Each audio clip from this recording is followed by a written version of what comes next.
But fortunately, Muslims were going back. I don't know why. And others just to take the lead. We started this. If you go back in the history of the Muslim civilization, you will see that everything came from Muslims, subhanAllah. Trying to find a way to hedge.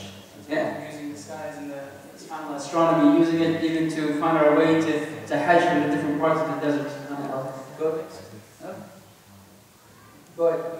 So Abdullah Yusuf Ali, a very famous translator of the Quran, translated the Quran to English, he said the greatest philosophers have found a difficulty in understanding the skeptical positions when they contemplate the wonder and mystery of the skies with all the countless beautiful stars and planets and lights in them, and laws of order, motion, symmetry, and respond to the highest mathematical abstractions without a flaw. Can blind chance give rise to such conditions? So he's talking about the phenomena that people are saying that it all happened by chance and it happened, randomly, subhanAllah. So Abdullah Yusuf Ali is now just commenting on this and saying, when you truly understand these stars and the magnificence of them, you cannot deny that it was not created by a creator and that it's not by chance.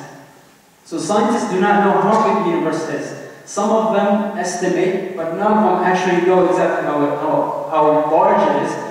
To this point, we can only see 300 million light years into space. That's what our technology and instruments allow us to see. But subhanAllah, they even have, light years actually is equivalent to 6,000 billion miles. I don't know why they use the unit trillion, but 6,000 billion miles, subhanAllah. You can't even begin to fathom how great this distance is. And this is only what we are actually seeing. And year by year, subhanAllah, the technology gets better and they can see more and more. And they haven't seen an end to it, subhanAllah.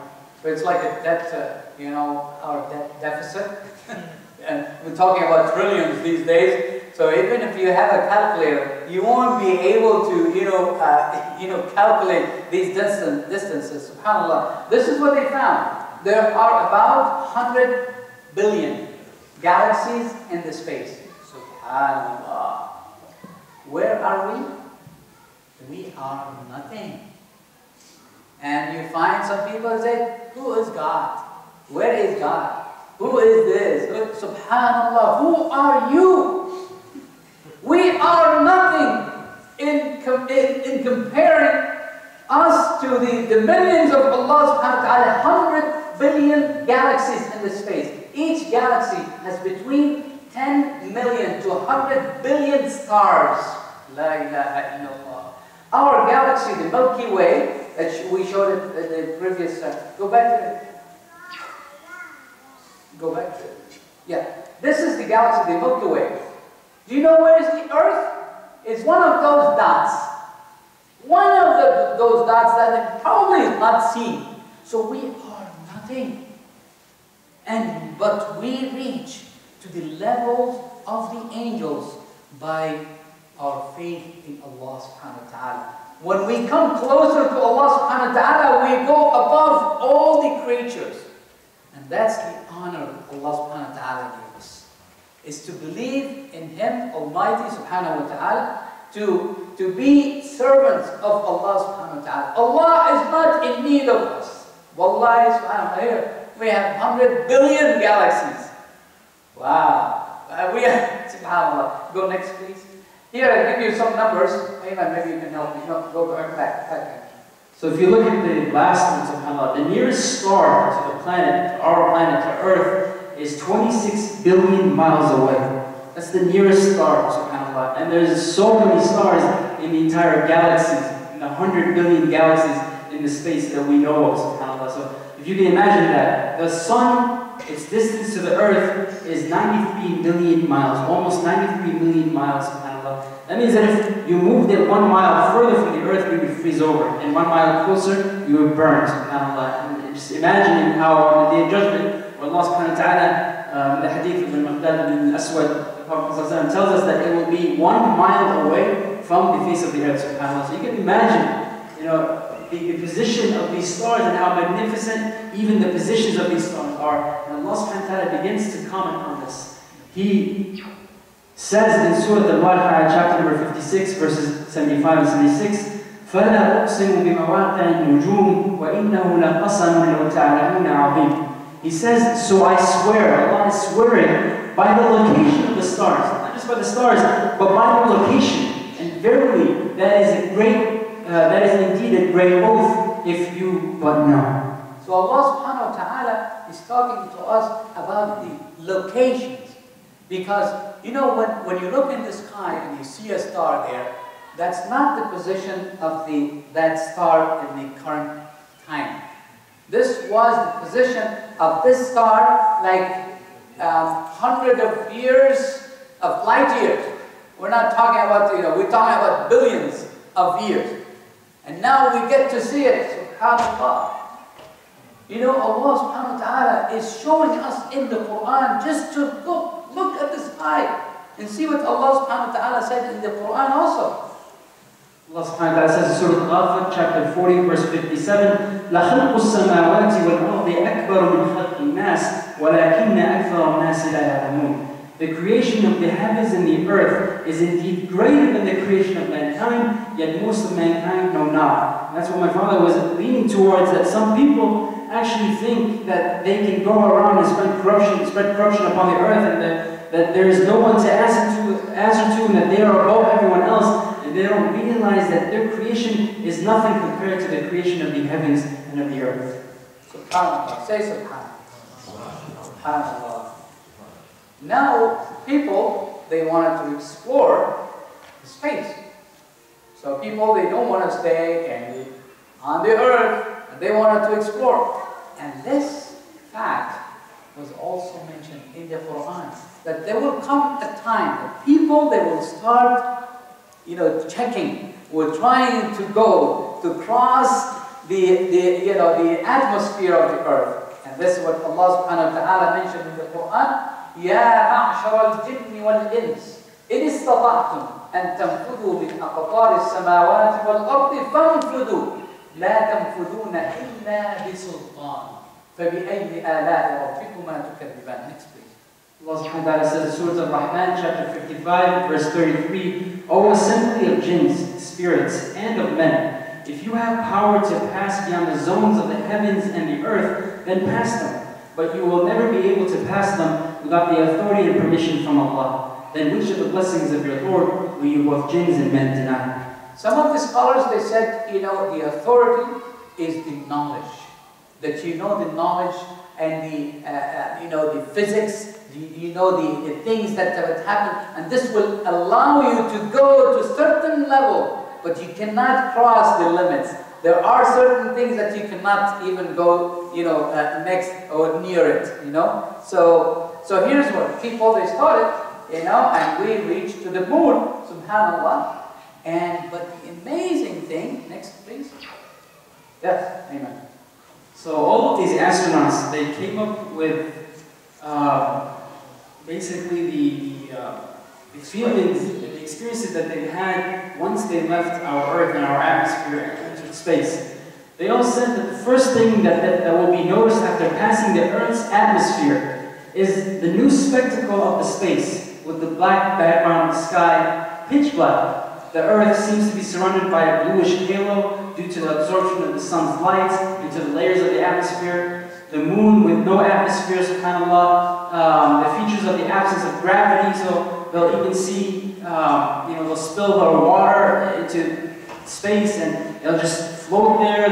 They'll see themselves floating. They can push things and carry them back and forth, and it's as if they're flying. They'll see numbers of shooting stars and comets and what have you, subhanAllah, and it gives the observer a feeling that they're in a new world, and that they're enchanted, and that they're bewitched, or that some type of magic or sorcery is happening. So, imagine yourself in a bright room, and all of a sudden, you enter a very dark room. What is your first reaction? Wow, I can't see a thing. Okay? It's all dark. This is what happens. First, when people, they cross the atmosphere of the earth, the first thing that they will find, as Ayman was mentioned, is the darkness of the space. Everything in the background is dark, subhanAllah. You cannot see a thing. And then all of a sudden, you will see that you are floating. Wow, I can fly, you know. I can throw something, it comes to me. Wow, this is like magic, huh? Yeah. So it comes to your mind, wow, and I see shooting stars coming, from there. Wow, what is this? This is something different, you know, something I never experienced before. And that's exactly what the astronaut, you know, this description, they will tell us what their experience when they pass the atmosphere of the earth. Allah subhanahu wa ta'ala comments on this, and He says in Surah Al-Hijr, verse number 14 to 15 from chapter 15, وَلَوْ فَتَحْنَا عَلَيْهِمْ بَابًا مِنَ السَّمَاءِ فَظَلُّوا فِيهِ يَعْرُجُونَ لَقَالُوا إِنَّمَا سُكِّرَتْ أَبْصَارُنَا بَلْ نَحْنُ قَوْمٌ مَسْحُورُونَ. And if we were to open for them a gate to the heaven, and they were to continue all day ascending therein, they would say, our eyes have been as if dead, dazzled, confused, as in drunkenness, or even closed. Nay, we are people bewitched. Subhanallah. Say Subhanallah. Each word in this ayah explains exactly what happens to those people who try to cross the atmosphere of the earth. When Allah subhanahu wa ta'ala mentioned, وَلَوْ فَتَحْنَا عَلَيْهِمْ بَابًا مِنَ السَّمَاءِ, we open for them a gate to the heaven. You know, if you ask NASA, they will tell you, you cannot go to the space from Tucson. You cannot go to the space from Phoenix, from New York. There are areas that only people they found, the physics, they found, you know, the physicists, they found that there are only areas that you can cross the atmosphere of the earth. They are like gates. That's why it's only in Miami, and in Russia there is a space, one place. There is another place in Europe, but it's not everywhere. You cannot go from your location and go and just, try to cross it. So Baban, there should be a gate that they will cross it. And when Allah subhanahu wa ta'ala said, فَظَلُّوا فِيهِ يَعْرُجُونَ,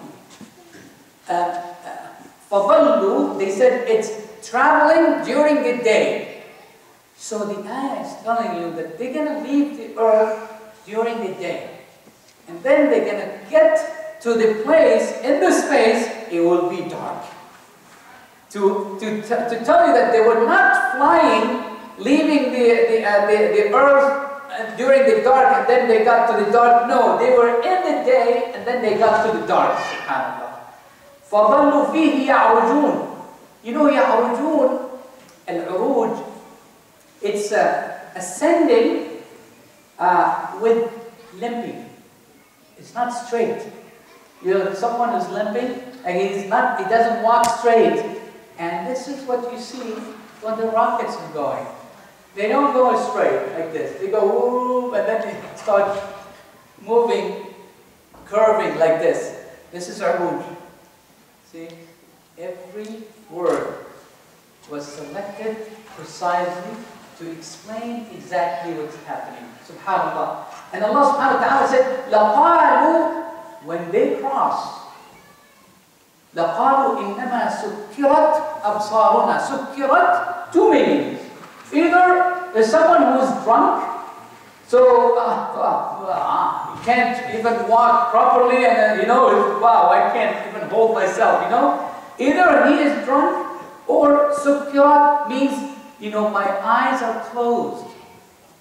Sakkir, in the Arabic language, sakkir, it's like you close the door, you sakkir the door, sakkir al-bab, close the door, you close it, so their eyes are closed, or their eyes are like moving like someone who is drunk.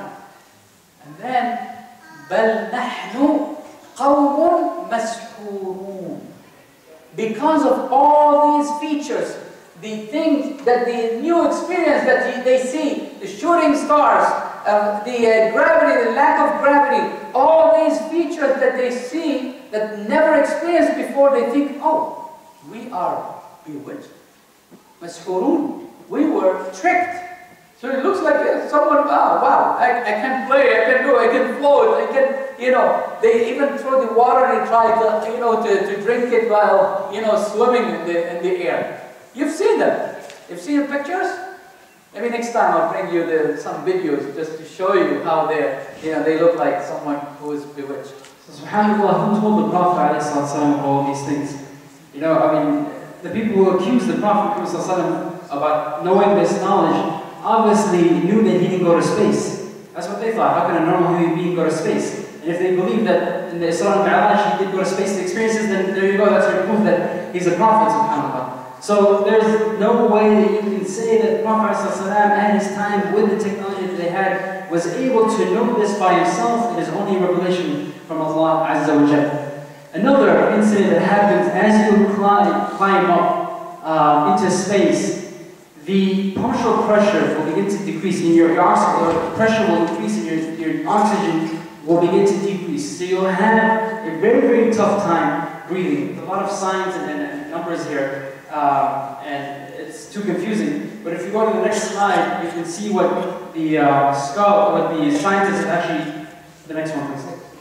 You can see what the scientists have actually categorized these areas as. So you have 3 categories, and the first one is the physiologically sufficient area, and that's anything between sea level up to 10,000 feet. I believe 10,000 feet is where the highest place where you can skydive, I believe. Is that right? 10,000 feet, you can skydive here? Anyone skydive here? So I think, so up to 10,000 feet, you can breathe normally. It's sufficient. Your body is able to handle it. You might have some minor problems, but it's not going to affect you, and you're able to breathe without any type of help. Then you move to the second category, it's the physiologically insufficient area, and that's from 10,000 feet to 50,000 feet. And that's when you start to see some trouble and you need some assistance, and that's why planes that fly about halfway at 35,000 feet, the plane has to be pressurized and so on and so forth. You need some type of assistance. And then the third and final category is the critical area, and that's anything above 50,000 feet, and that's where you're potentially, you can die at that range without any type of help. I was giving this lecture at the Harvard Medical School, and then I mentioned this, and I started saying that who told Prophet Muhammad ﷺ about these things, because I'm going to give you the ayah that mentioned it. And one student, he said, Mecca was full of mountains, Medina was full of mountains, the Arabian Peninsula. And this stimulated me to research the elevations in the Arabian Peninsula. So what I found, Ayman, go ahead. So the 10 highest mountains in the entire globe are all above 26,000 feet. The highest, the Mount Everest, is less than 30,000 feet. It's about 29,000 feet. So it's not even, it's still in the physiologically insufficient area. It's about where planes fly, subhanAllah. And then, that's part of the Himalayas. The highest mountain in the Arabian Peninsula, where the Prophet ﷺ was, where he never left, was 12,336 feet. And that's in Manakha in Yemen. He never even went to Yemen. Nabi Allah Shabib, that's the Prophet, the mountain named after this Prophet. So the mountains that the Prophet actually went to, my father found some numbers on those mountains. So Jabal al-Nur, where the Prophet ﷺ used to, he received the revelation. The first thing, Iqra bismi rabbika alladhi khalaq. Jabal al-Nur, the height, 2,110 feet only. Okay? So we're talking about still way down. It's not that high, And Jabal Thawr, but the hijrah, the migration of the Prophet ﷺ, where he hiked there, it was 2,388 or 2,400, we'll say. And Jabal Uhud, where the battle happened in Medina, this is the highest, was 3,500 feet. So we're talking about elevations that not, still within the range, the physiologically sufficient area for the body to accommodate. So people, they won't have any pressure they won't feel chest pain, severe chest pain, or shortness of breath when they get to that elevation. Next. So now read this ayah with Ayman. Allah subhanahu wa ta'ala says in Surah Al-An'am, chapter number 6, verse 125, فَمَنْ يُرِدِ اللَّهُ أَنْ يَهْدِيَهُ يَشْرَحْ صَدْرَهُ لِلْإِسْلَامِ وَمَنْ يُرِدْ أَنْ يُضِلَّهُ يَجْعَلْ صَدْرَهُ ضَيِّقًا حَرَجًا كَأَنَّمَا يَصَّعَّدُ فِي السَّمَاءِ كَذَلِكَ يَجْعَلُ اللَّهُ الرِّجْسَ عَلَى الَّذِينَ لَا يُؤْمِنُونَ. Allah subhanahu wa ta'ala says, and whomsoever Allah wills to guide, He will open up his chest and his heart to Islam. And whomsoever Allah wills to send astray in this guy, He makes his chest closed and constricted and tight, as if he is continuously climbing up the sky. Thus Allah puts the wrath on those who believe not. So the more you ascend, the more you climb, the pressure drops, the pressure on your chest will increase, the level of oxygen will decrease, and people, they start having chest pain, they will start having shortness of breath, and they will suffocate. And you need a special suit as you go up. And you see when they climb the Himalaya, to go to the Everest, the peak, they have to take stages. They cannot go like straight. They have to take, rest and to basically to accommodate, the elevation. Yeah, because what's going to happen, they develop what we call pulmonary, congestive heart failure, pulmonary edema. That's a medical term that we use. It means that there is congestion of the lungs around the heart, and they start losing fluids, and so the lungs won't be able to expand, and that's what causes the pressure. So the idea here that the longer, the higher they go, keep going in the sky, they will get these, symptoms that Allah subhanahu wa ta'ala said that their chest will be closed and constricted and tight. Allah subhanahu wa ta'ala has given this example, beautiful example, to those who reject, the belief, who reject the Islam, who reject to believe in Allah subhanahu wa ta'ala, and that's what's going to happen to them. Is like the one that takes himself or herself to go across. Do we have time for some medical stuff, or are we over? I don't know. 10 more minutes. Huh? Yeah? 10 more minutes. 10 more minutes? Okay, so let's switch gear now. We took you to the sky. We went to the ocean. Now I'll give you the area that I can give fatwa. With my area, medical field. Okay? So what you see here is a cross-section of the skin. SubhanAllah. Your skin. Say SubhanAllah. Something amazing. These are the hair follicles. You see these, the yellow ones here? These are what we call the nerve endings. These are the blood vessels that supply the skin. But these are the nerve endings. At the tip of these nerve endings, you find something we call receptors to receive everything that comes on the skin. Pressure, temperature, pain, anything.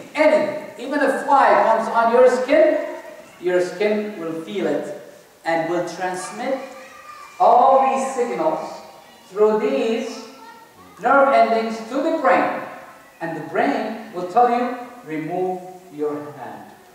There is something harmful there, and because of those receptors, Allah subhanahu wa ta'ala protected you. Otherwise, you will be walking in the market, and someone with a knife will cut your hand, you won't feel it.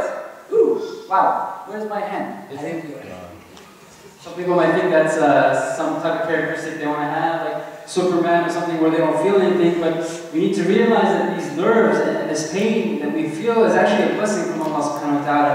Because like he's saying, if you walk and someone cuts your hand and you don't notice, you will eventually bleed to death, disregarding the fact if you can feel it or not. you will bleed and die. So this is a way Allah subhanahu wa ta'ala, it's a merciful way Allah subhanahu wa ta'ala gave us in order to tell when our body needs help and when we need to help the body, basically. So these receptors that my dad was talking about, they have different shapes and sizes. Some of them are like onion shaped. You can see this diagram over here. They have different shapes and sizes, and each one of them is specific to some type of sense, like the heat or the pain or the touch or the whatever, hot and cold. Each one has a specific sensation that it adheres to. So, if you spill coffee, take a cup of coffee, hot coffee, and spill it on your hand and see the reaction. What's going to happen? It will hurt. You will see the area turning red. So, what does it mean that the skin hurts there? It means that you have intact receptors.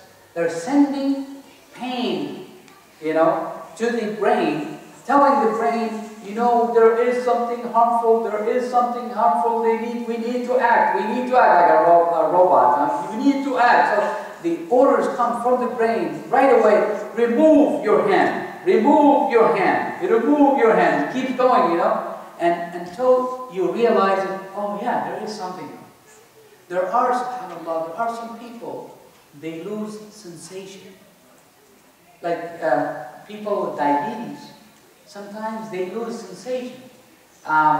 They can walk, on a piece of wood, piece of glass, and they can hurt themselves, they injure themselves, they have an ulcer, and they don't know about it because they lost the sensation in that area.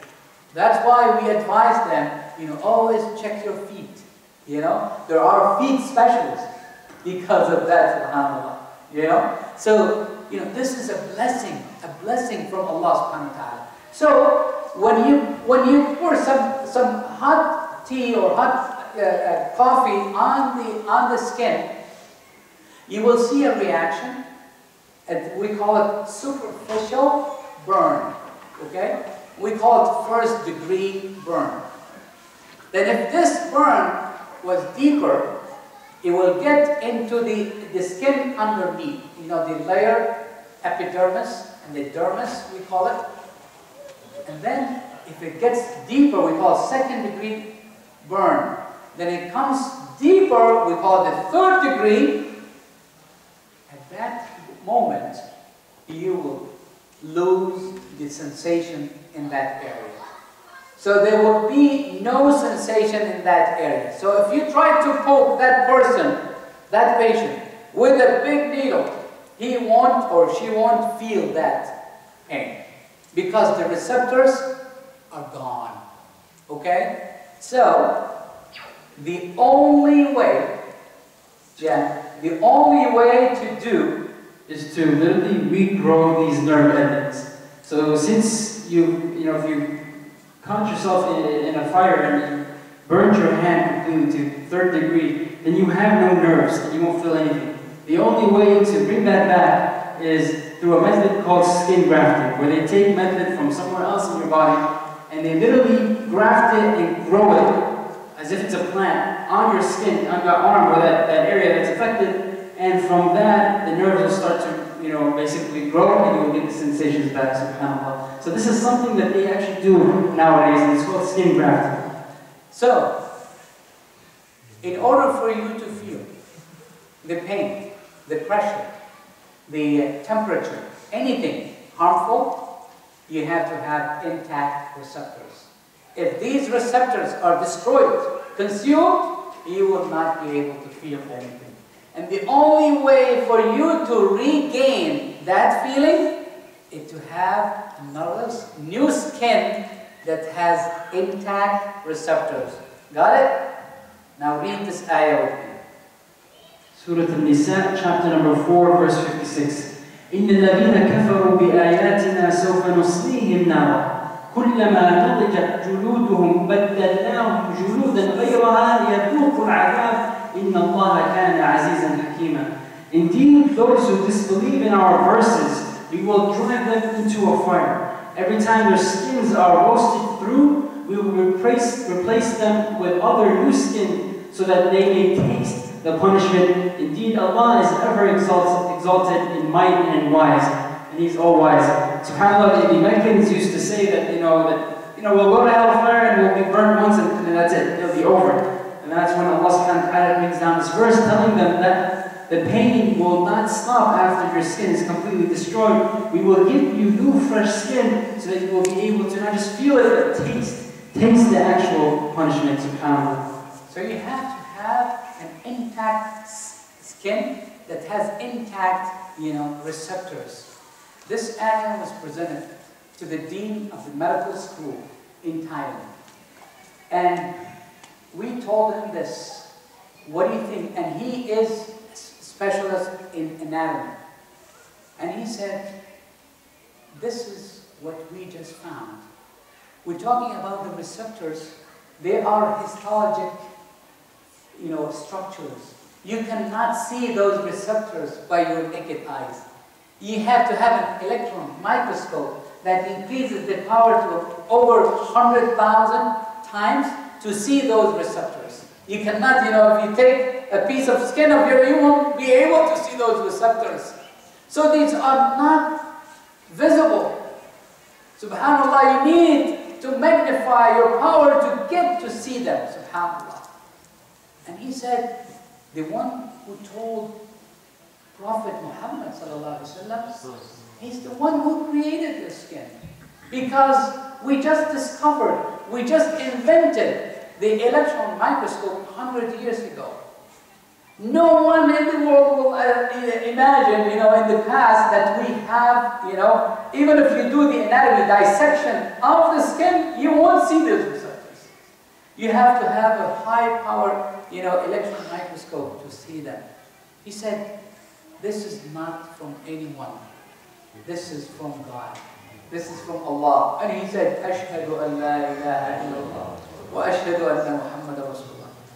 Because of one ayah, in his specialty, he found that this knowledge is not the knowledge of Muhammad sallallahu alaihi wasallam. But this is about the hereafter, not this world. How you connect the two? Oh, very simple. Very simple. Because that's what Allah subhanahu wa ta'ala is saying, telling us. That this is what's going to happen to the skins. Because Allah subhanahu wa ta'ala created us the same. And those who will go to the hellfire, they will face this thing. They will say, oh, okay, it's only one time that I'm going to get into the hellfire. My skin will be roasted. I won't taste, the punishment. But Allah subhanahu wa ta'ala is telling them that your skin will be replaced by new skin. Which will be unending punishment. Correct. Correct. And this we can yeah, but we do it now. We do it. Did you hear the example that we gave? Skin grafting. Have you heard of skin grafting? Okay, sure. Yeah. People, they lose sensation in that area. They lose it completely. And we take a piece of skin from the area, any area in the body, and we put it there. Within 6 weeks, go back and try to poke that person with a needle. He will slap you on the face. Because he starts feeling it. Wow, this is ouch. It is very painful. So that's the only way for them to regain the sensation is by replacing the skin. Is it clear? The idea is clear? It is, yes, it's talking about the hereafter, but the... No connection here. I mean, that's the problem. Whatever happens in the hereafter, there is no connection here to there. No, this is Allah is showing us. Allah is showing us, how things are going to work. This is just the example the doctor is showing you. This is how Allah subhanahu wa ta'ala is trying to drive our attention. That's what's going to happen in the hereafter. So whatever Allah subhanahu wa ta'ala mentioned about the hereafter, about Al-Jannah, about An-Nar, about the things that is going to come in the future after we die, it's going to happen. And we will see it as we see these things as we go along. I think we'll stop here, inshallah, and we'll take some questions. Jazakumullahu khairan for your attention. Yes, brother.